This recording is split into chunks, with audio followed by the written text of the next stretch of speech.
এগুলো বলে দাও। যদি গার্লফ্রেন্ড তাকে নিয়ে জীবন আসবে না তাহলে পাগল হয়ে যাবে।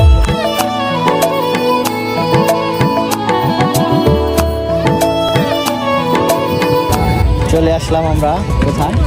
টগরতলি। কি ভিড় ভাই!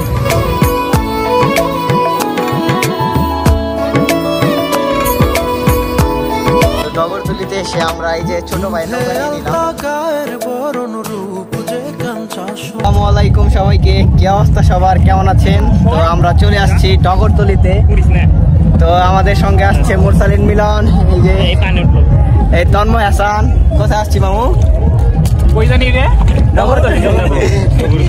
সানি আছে, চামচুজ্জামান সানি, তিনি এখন ফটোশুট করছে। কিন্তু আজকের ওয়েদারটা খুবই সুন্দর।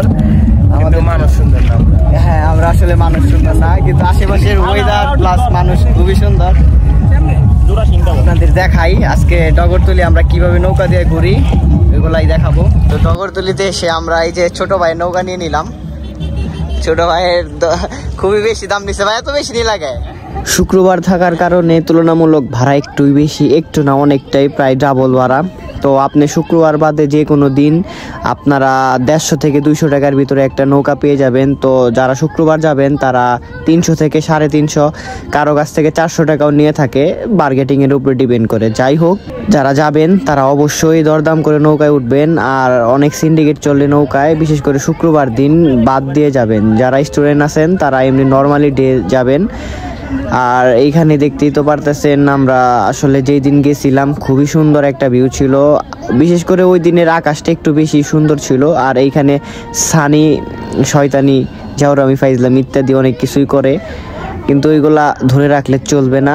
জাওরামি ফাইজলামি সবাই করে, সবাই এনজয় করে, আমরাও করি, কিন্তু সানি একটু বেশি করে। যে এখানে সানিকে আমি জিজ্ঞেস করতেছিলাম, সানি তোমার কাটিংটা তো জোস হয়েছে। সানি বলতেছে যে কাটিং তো সুন্দর হবে, আর বলতেছিল যে যারা যারা আসবেন তারা অবশ্যই একটা করে গার্লফ্রেন্ড নিয়ে আসবেন। যদি গার্লফ্রেন্ড তাকে নিয়ে জীবন আসবে না তাহলে পাগল হয়ে যাবে। বন্ধুরা, ফ্রেন্ড আমি না। সানি কি বললো আপনারা তো শুনতেই পেলেন। যাই হোক, অনেক কথাই বলে ফেললাম। এইখানে আপনারা কিভাবে যাবেন, যারা সাভারে থাকেন অথবা হেমায়েতপুরে থাকেন, এটা অনেকেই প্রশ্ন, অনেকের মাঝে প্রশ্ন জাগে যে টগরতলি অনেক দেখেছি, অনেক শুনেছি, অনেক জায়গায় ভিডিও দেখেছি, কিন্তু যাওয়া হয় নাই।